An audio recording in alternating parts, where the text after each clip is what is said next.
he can do whatever he wants is kind of the first thing. Like, this is one of the possibilities we talked about. Like, on the off chance it happened, and there's a world where, hey, if you simulate this fight 10 times, I'm not sure how many times it goes this way. I think there's a couple worlds where Devin Haney still wins by decision. I think there's a couple worlds where Ryan Garcia actually gets a stoppage and knocks out Devin Haney based on what we saw.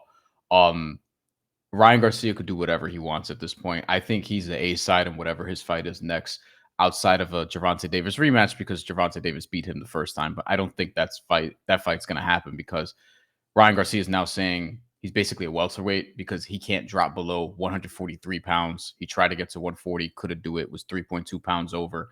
And if that's the case, and he's a welterweight now, I don't think Tank's going to fight at 147 or Well, 143 for that matter, because I Tank don't wanted him think. to fight at 136 at a catchweight. So Well, even then, Tank has fought at 140. He fought Mario Barrios, and he said he wasn't comfortable and never went back up to 140. He never went back up to 140 after which that is fight. So which he's is never going to interesting. do it.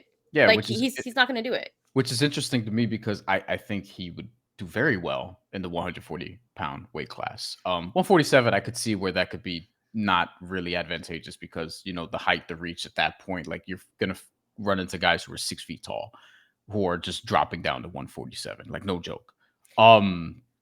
Yeah, But I'm actually not mad at Tank for saying that, because it's like you should want to fight in your natural weight class, right? So a lot of people are like, oh, why doesn't Tank want to go to 140 or whatever? It's like, well, if he didn't feel comfortable at 140, even though he beat Mario Barrios, well, then he didn't feel comfortable at 140, right? So if he feels like 135 is his natural weight class, then let him do that and let him be dominant in that weight class. So I'm not necessarily mad at that. I don't think we get that fight, but I do think Ryan Garcia at this point, yeah, he can do anything. And after beating Devin Haney the way that he did, no one's ever made Devin Haney look like this. No one's ever dropped Devin Haney. Devin Haney was supposed to be the king at 140 pounds. We saw what he did at 135.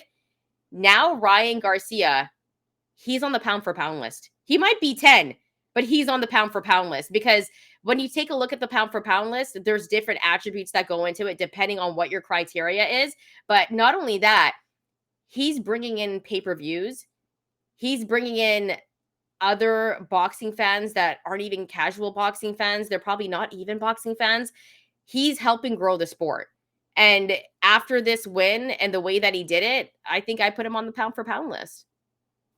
I have to construct my list of present day to see if that's the case. But this is a win that gets you, at least if not in, you're sniffing around that territory. I kind of think he might need to have a good second win after this, but we'll see. But to put a bow on this point, yeah, I think Ryan Garcia, like, there would be a lot of money in this rematch, a lot of money in this rematch, especially if they decide to put it in Vegas or California, because both of these guys are West Coast dudes. Like, I want fights at Barclays Center, I want fights at Madison Square Garden, but you brought two West Coast dudes to New York City, and the fight was what it was, and the crowd was very much into it. It was mostly a pro Ryan crowd, which I found very interesting. But ultimately, like, I think in a different location, now you can sort of move this around. There'll be a lot of interest and a lot of money in the rematch. And odds wise, I think Ryan Garcia would be a slight favorite now, over Devin Haney in a rematch. And then Ryan Garcia, there's talk about Boots Ennis, who's now at Matchroom fighting over the zone. So, Oscar and Eddie could come together and make that sort of happen.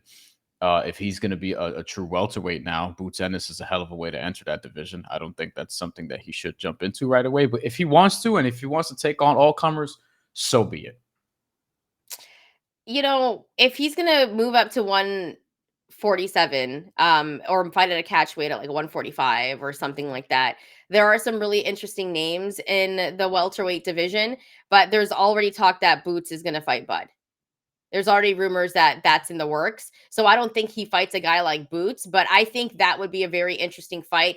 I remember Teofimo Lopez saying that he would move up and fight somebody. I Mm, think Teofimo Lopez and Ryan Garcia is a massive fight. You yes. got both coasts in those fights. Both these guys know how to sell a fight, and stylistically, the fight would be amazing.